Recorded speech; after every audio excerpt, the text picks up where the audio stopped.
Isang mapagpalang araw po sa ating lahat. Ako po si Antoinette Tapulano, miyembro po ng ating simbahan na Jesus is Lord, San Martin de Porres Chapter. Kamusta po kayong lahat? Ako po ay naririto upang magbigay po ng sariling testimonya patungkol po sa nangyaring sitwasyon sa atin. Simula po nung nakaraang taon hanggang sa mga oras na ito. At masasabi ko po na it's a blessing in disguise. Ito po yung panahon na kung saan lahat ay sinubok. Nagkaroon tayo ng pag-aalinlangan, lalo na yung paglabas po natin sa ating mga tahanan na dati tayo ay talagang madalas kung may 24 hours tayo, yung maybe 12 hours or more po nun ay nasa labas tayo ng ating bahay. Pero this time, halos buong araw na nakapirmi lang po tayo sa ating mga tahanan. Kaya rin yun din po yung naging daan upang mas magkaroon po ako ng oras para sa aking pamilya. Mas lalo ko pong nakilala ang mga mahal ko sa buhay. Bagamat may mga conflict na hindi naman natin may iwasan, pero doon tayo tinuruan ng Diyos na mas maging mapag-unawa, mas maging mapagmahal, mas maging mapagpatawad.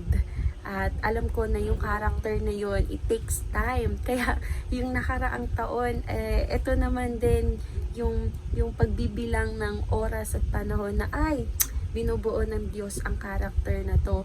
Ito rin po yung naging paraan upang sa akin ay maging work from home kung saan mas nakatipid na less yung mga gastusin sa pang-personal kasi dito ka sa bahay, mas nakakain ka ng healthy, mas nakapag-exercise, no? Mga New Year's resolution mo noon pa man, mas nagkaroon ng chance na magawa yung mga bagay na interests and hobbies ko, mga nais kong aralin, yung personal growth and maturity sa lahat ng aspeto ng buhay. Mas nagkaroon siya ng room to really do that.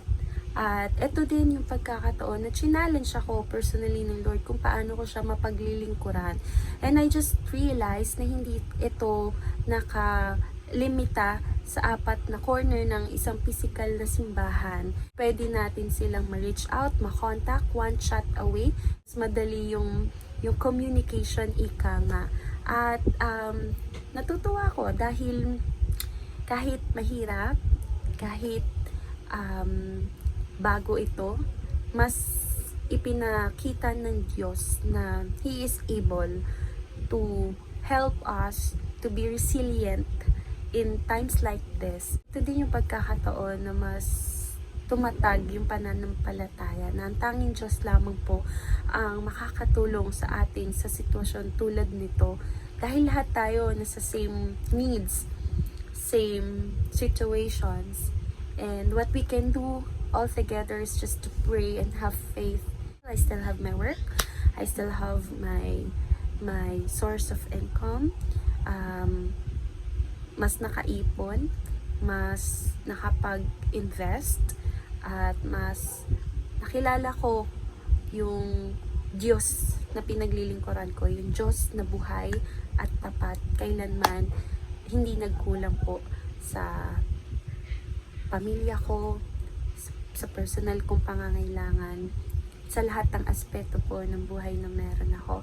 Nawa lahat po tayo ay may bagay na babaunin ng pangako ng Panginoon ay mas lalo natin mananamnam sa oras ng pagsubok, sa oras ng kabiguan, sa oras ng disappointment.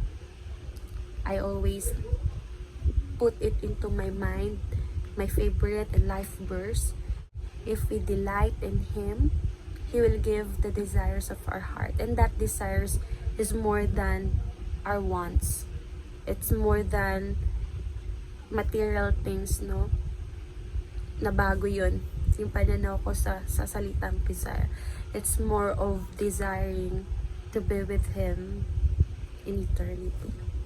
And I hope that will change our perspective to heavenly things. That our desire is to please Him, to be with Him until the end. May God bless you all po. At ingat po tayong lahat palagi. See you!